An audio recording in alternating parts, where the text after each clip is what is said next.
It smells like you might as well be going through a pet cemetery, and the pets are not even buried. Adriana Martinez walks by this grocery store every day. Take a look at the window. That's just the beginning of what's breeding inside. You've got a fully stocked grocery store. You've got a complete produce section. You've got a complete meat section. And it's all been sitting there for 60 to 90 days. The owner walked away.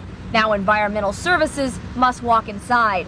But before they encounter the rodents and rotting foods, they've surrounded the Mexia supermarket in caution tape, preparing for one big job ahead. Tonight we're actually going to be securing the building with plyboard on the windows and all the openings and fumigating. The precautions being taken now are to protect the neighbors here from any more pollution that could run out when they go in.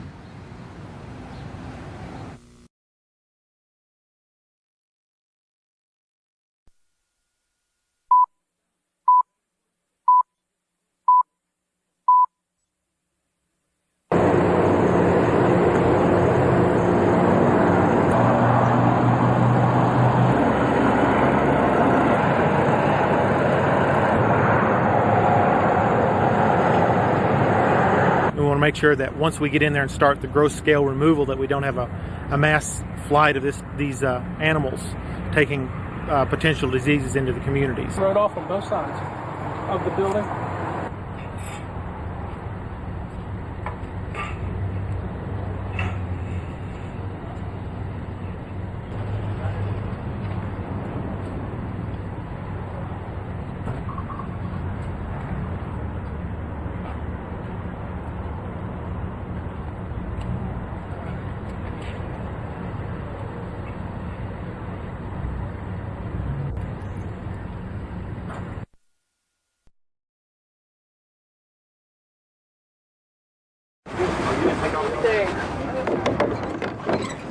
For this job, the guys who make their living ridding the world of pests need all the protective gear they can get. In 8 years, Brandon Bearden has seen his share of infestations, but cleaning up the Mexia grocery store... On a scale of 1 to 10, it's about a 15. The smell is atrocious. Yeah, I've never seen anything like it. And this neighborhood has never smelled anything like it. It burns your nose, you know, it's bad. Back in August, store owners locked the doors and left everything behind. You've got a fully stocked grocery store. You've got a complete produce section. You've got a complete meat section. It's been sitting there unrefrigerated for 60 to 90 days. Today, a pest control company started its assault on the building that's now infested with rodents and thousands of flies. The people who live around here have been without their neighborhood grocery store for several months now, but they say even before it shut down, it was obvious something was going wrong. Since a new owner took over, it just stunk. Every time you went in there, it just smelled really bad. And I stopped coming. Some neighbors say the smell has made them sick. Environmental Services confirms the odor can cause nausea and vomiting, but won't cause long-term health problems. And in just a couple of days, people in this South Fort Worth neighborhood should be able to breathe easy again.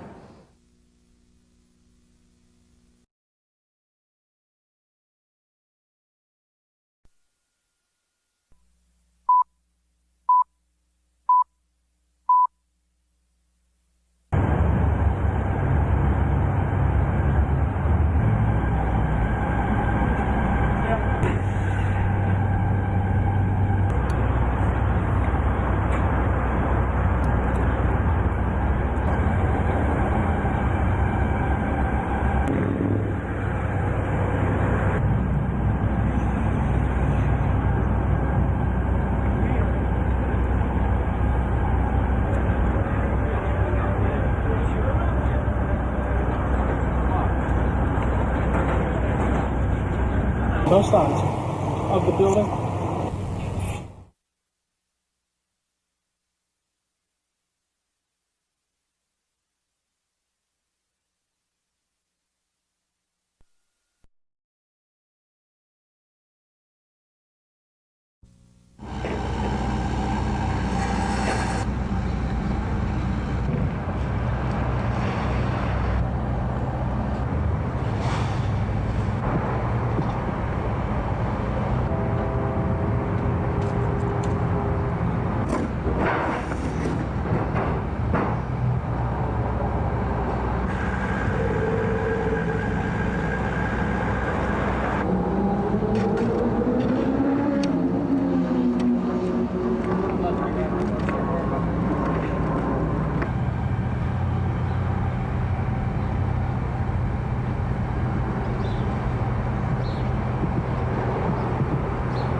Wearing full body suits and breathing apparatus, a private environmental company hired by the city of Fort Worth began removing the rotting food this morning. So I've been working in the environmental field for 14 years now, and this is the first time I've ever had to respond to a grocery store. I've never even heard of anything like this happen across the nation. Last Friday, health officials converged on the Mexia market after numerous complaints from neighbors about a horrible smell. It's nasty. You need to clean it out. The 18,000 square foot store closed in August when its owners filed bankruptcy, locked the doors, and left the food to rot. The owners aren't talking right now, but these health department reports almost speak for themselves. In January, health department inspectors gave the market a score of 59. Passing is 60, acceptable is 70 or higher. Among the violations, meat stored above temperature, rodent droppings, flies, scales not properly sanitized. Some of these violations even reported 2 and 3 times. I think these guys forget the principle quality.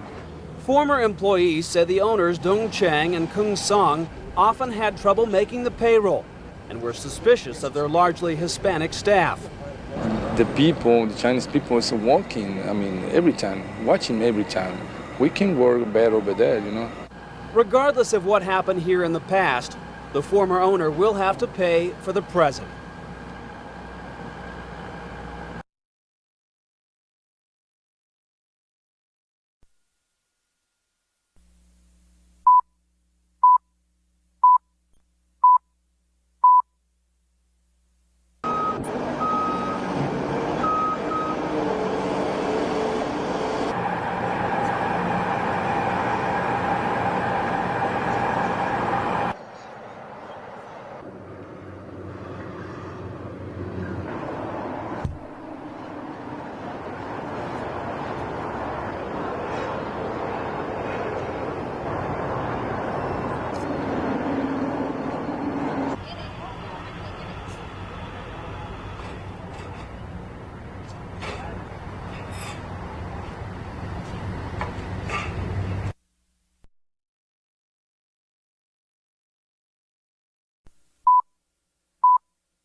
Dilution effect. So the potential of you actually